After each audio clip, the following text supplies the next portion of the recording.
walk into the restaurant. I grabbed a vase and I smashed it over the back of his one head. of those girls on the poster. Papa, did you enjoy the striptease? He was a liar. He had lied to me about everything. I think I became a lesbian that night. Giving me a heart attack. And then he laughed. The scream is powerful. We're all gonna die. We're all going to die. My daughters are giving birth to larvae, and it's my birthday. I'm just gonna tell it like it is. They were Brahmin of the highest caste, and that in traditional Brahmin culture, if the shadow of someone who was unclean fell across your food, you couldn't eat your food. So it was very daring, I think, for them to be dining with us. As an aspiring actor and comedian, it's our job to get into trouble, to find creative ways to get ourselves in trouble, and then find using same creative ways to get yourself out of trouble. Tell it like it is.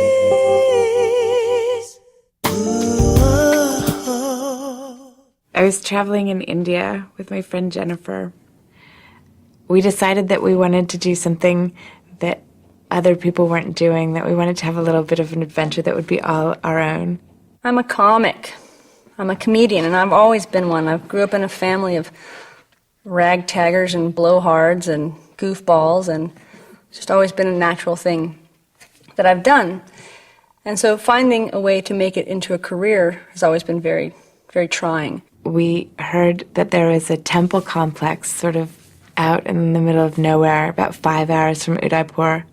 We visited that in the afternoon, and we'd heard that there was a hotel down the road a bit. I think that we'd been told it was a couple kilometers down the road. So in the late afternoon when we left the temple complex, we started walking down this road towards where we'd heard the hotel was. And we must have walked for about 40 minutes. And there was literally nothing on either side. Nothing behind us, nothing in front of us, no sign of life, no passing cars, no people. At dusk, we finally got to the hotel, which was a little complex of sort of cabins in a circle in a mango grove. And it was absolutely quiet and deserted. So we went into the courtyard and looked around and sort of said hello and shouted out, and no one came. So we put down our knapsacks and we started to play cards. I was living in San Francisco for about 10 years, doing some improv here and there, some light acting, and just trying to pay the bills doing that. I was also a short order cook at this diner that was owned by a man who did transcendental meditation. He was huge in Sweden, I don't know why. But that wasn't paying enough, and I thought, well, you know what, I'll temp. I had this girlfriend at the time. We weren't getting along. We were kind of at the end of our relationship, and she was working a corporate job making just tons of money. So I thought, all right, I'll make some money. I'll use it as this actor's workshop. I'll check out some people. I'll watch people. I'll get some character studies. It'll be great. And after a little while, a boy of about 8 or 9 came out and said, "Madam, would you like a room?" We said, "Yes, we would, please." And so he went and got us a key and gave us the key to one of the little cabins off to the side. Suddenly a man materialized. It seemed impossible to tell where he'd come from, but he was suddenly walking towards us, and he was sort of a tall man with sort of a stately bearing and very handsome with a beautiful big mustache. And he said, "Why don't you ladies go and wash up and come back into the courtyard, and I will host you for dinner." And it was a very strange moment, because it was still unclear to me who he was or where he was coming from or what dinner would consist of, like how there would suddenly be dinner in the middle of nowhere. And also he said it with such a sort of certainty that this was how things worked, that we would go and wash up and that we would come back. And there was a strange sense that like there was nothing to do but do what he said. One day the temp agent calls me and says, "Okay, I got this really great thing for you. It's $20 an hour. It's with an accounting firm, and they need you to use WordPerfect." Now I know that you don't know anything about WordPerfect and you've, tested poorly on it, so they'll probably won't ask you to do it, so don't worry about it. Just go with it. We said thank you. We went to our little cabin and let ourselves in, and sort of tried to wash up and change. And then we went back out into the courtyard, and by this time it was dark, and there was a bonfire, and you literally couldn't see anything but the fire, then receding into darkness, like darker than you would ever see in the city. So I go in, and I'm greeted by this very burly but sweet, pepper-haired, old Army Sergeant Dyke. Hello, how you doing? Got these little bifocals on. Very sweet, but completely intimidating. Well, what I need you to do right now, Lex, I need you to stamp. Just stamp these papers paid. So great, God, great job. I stamp while, I talk on the phone, and draw, stamp, stamp, stamp. Easy, great. I'm counting how much money I'm making. This is fantastic. The man, whose name was Twee, was sitting on one side of the fire, and another man was sitting on the other side of the fire, and then there was 2 chairs this way. Introductions were made, and then there was this strange moment where I just thought, this is some kind of weird double date.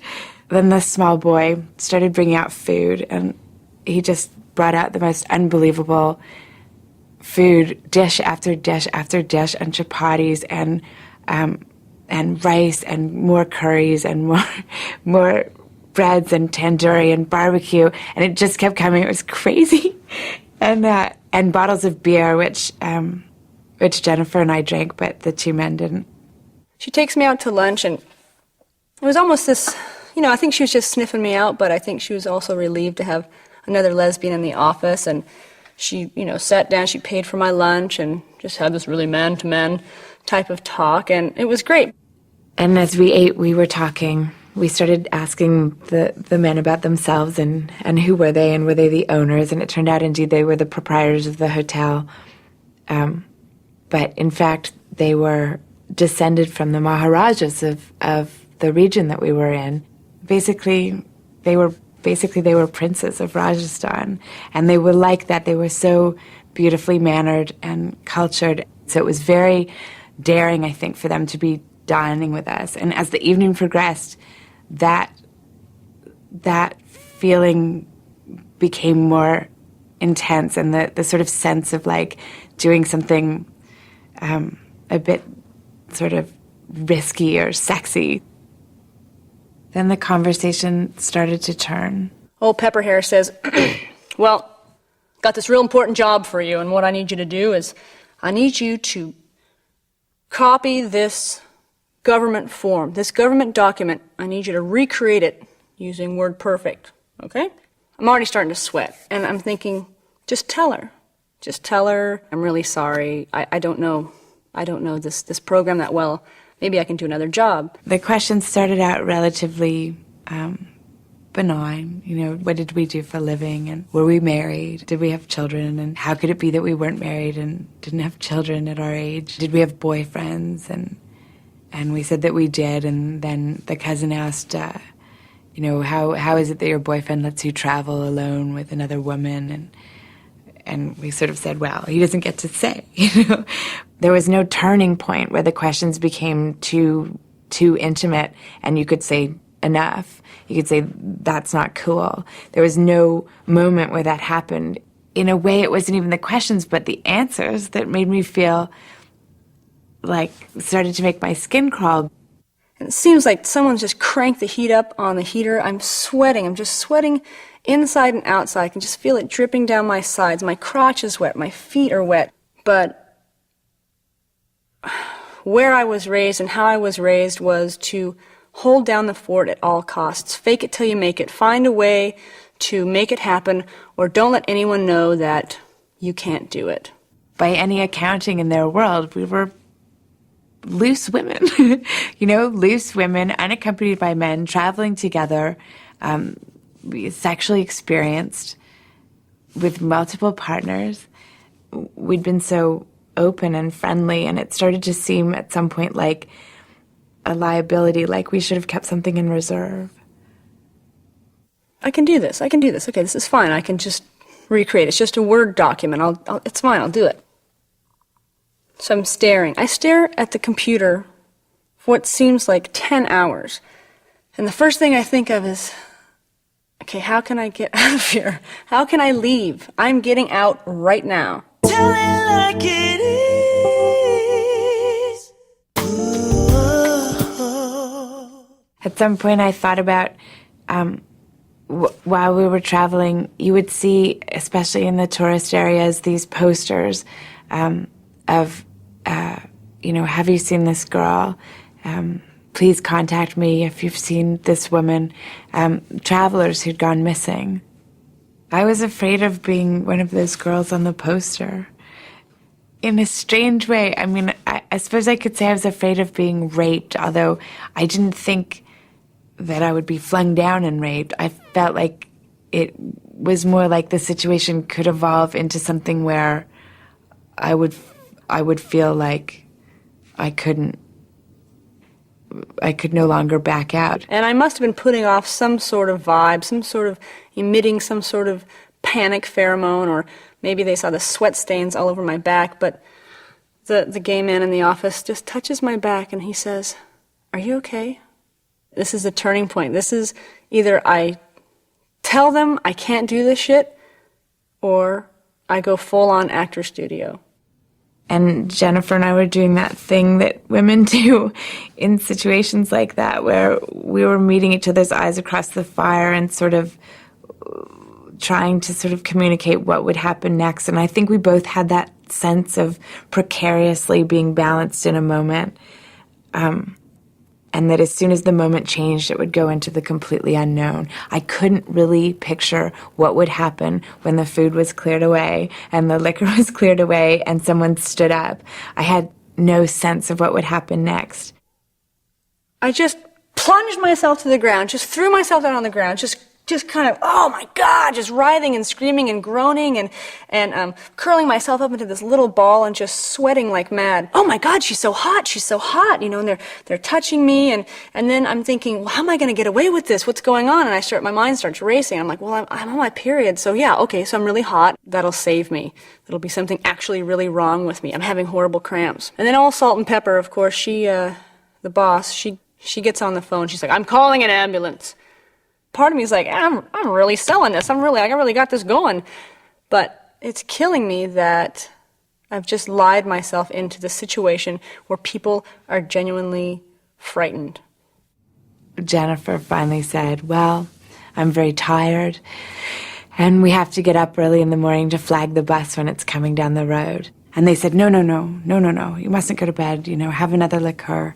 And I sort of chimed in and said, no, we're very tired. We've been traveling all day. We walked a long ways, and we have to get up so early, and we can't miss the bus. And they said, oh, don't worry about the bus. Don't worry about the bus in the morning. The ambulance comes, and there's these two paramedics, and it's very ER. They're down there, they're and just going crazy, and they got this stethoscope, and they got the EKG monitors are taping onto my chest, and so she jams an IV of a glucose drip into my hand, and which is getting me really wired. So I'm already on endorphins, and I'm just wired on glucose. She asks me, oh, well, are you pregnant? And I said, well, no, I haven't been near sperm in like 7 years, and everyone, ha, ha, ha, ha, more joke. And so I'm rewarding myself with this kind of humor to not make the situation so dire. There was such a focused disagreement about what should happen next. But we started to back away from the fire, saying, no, no, thank you. And I remember my heart was racing, and we turned around and walked towards the cabin into the darkness, and it was such pure darkness. I had no sense if they were coming after us or not, or nobody spoke. When we got to the cabin, and we sort of very controlledly went into the cabin and closed the door. Get to the emergency room. They dump me off in between two people who are sick, who are literally really, really sick. And so I decide to leave because I can't do this morally. So I go to get up, and the doctor comes in, and he's like, oh, where are you going? Oh, yeah, I'm just going to the washroom. Yeah, well, just come here, let me take your pulse, do all this stuff. And then they wheel me before these two people wheel me into my own room. I find myself trying to justify, right? Well, you couldn't just be straight up, and you're here now, and that's fine, and it's going to be a great story, and you can just leave, and either shamefully leave or this is, have a laugh about it later. But this needs to stop. I got into bed and thought, like, should I put a chair up against the door? But there's windows. I mean, there was no way to sort of block out anything or to protect ourselves from anything because we were already so naked and in the middle of nowhere. I think after a long time, I think I fell asleep. Tell it like it is. Meanwhile, while I'm at the hospital, my temp agent has been notified of the accident, and she calls one of my roommates. So my roommate comes around the corner and she sees me and we get eye contact. So she says, "You little liar, you're totally faking." And I said, I know. So then we start laughing. So now that someone is sharing the joke that's not going to place judgment on me, now it's hilarious. Now this whole thing is totally out of hand. Now it's fine. Everything's fine. Great. We start gathering up all my stuff. And as we're leaving, around the corner comes old Pepperhair there. In the morning, we got up and came out of the cabin, and Tui rode up on this unbelievable white Arabian stallion. He rode up and said, "Good morning, how did you sleep?" We said, "Oh, very well, thank you." And he picked up our knapsacks and threw them across the horse and sort of rode next to us up to the gate, to the road. And in this sparkling sunlight, everything was so different. She looks at me and she's like, "Oh, are you okay? What happened?" And because by this time I'm not sweating anymore. I'm kind of in a pretty good mood. I'm amped up on liquid sugar. And so she says, "Well, look, we really want you back. I just want to let you know that you don't have to come back tomorrow, but you know what? We're not going to fill that position. We really want you to be in that position, and we'd really love to have you back. So anytime you want, just come on back."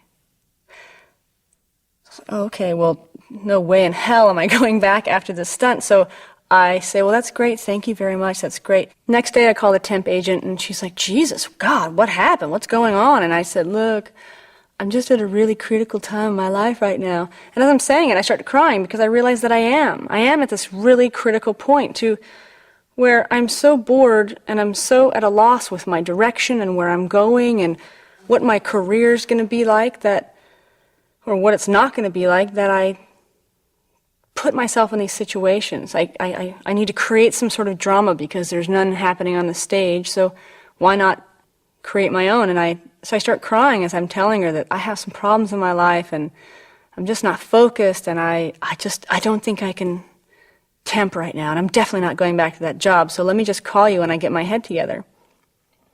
And then that same day I get a phone call from a friend in New York who says, "Why don't you come out to New York? Just take all your things. Just come." So I did. And the bus was coming down the road, and he flagged the bus, and the bus pulled over. And on the bus was the little boy that had served us dinner, because Tui had sent the boy back 5 hours to Udaipur to get on that bus and save us a seat. So he had gone 5 hours back, I assume by horse, and then ridden the 5 hours on the incredibly crowded bus, holding a double seat for Jen and me. And we said goodbye, and we got on the bus in our seat. And I never saw either of them again. Went to New York. I met a girl from Toronto, and I decided to come up here. And I also knew that with a girl I had to have a project, and Second City is up in Toronto. So I had this kind of, double whammy happening. Everything was moving along totally smoothly until this same situation came back up, where there was a moment many moments that I could tell the truth. But I chose not to. So in my personal relationship, I lied a lot to not rock the boat, just to make sure that everything was cool, that I could handle all this stuff. So even though my career was going along smashingly, the person in my life who supported this the most and fostered all this I was lying to. I couldn't hack it. I couldn't tell the truth. And so I'm paying for that now, but I have to fill that hole where that damage was done. And so I do it with comedy. My job as a comic is to tell the truth, and that's what I'm trying to do.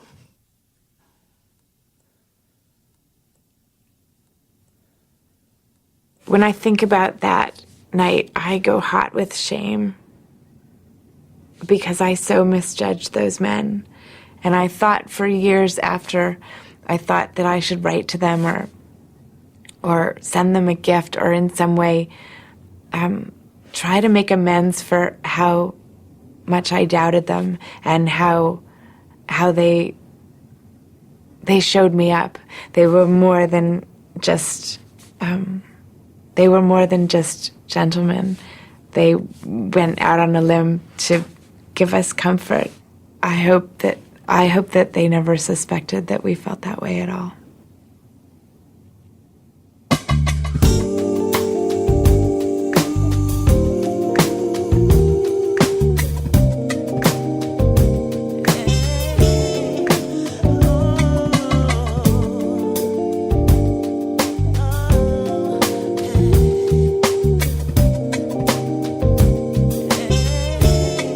We came out on the roof and there was these beautiful rifles, hunting rifles, inlaid with ivory and gold. But we sort of sat there as the sun went down, shooting at cans.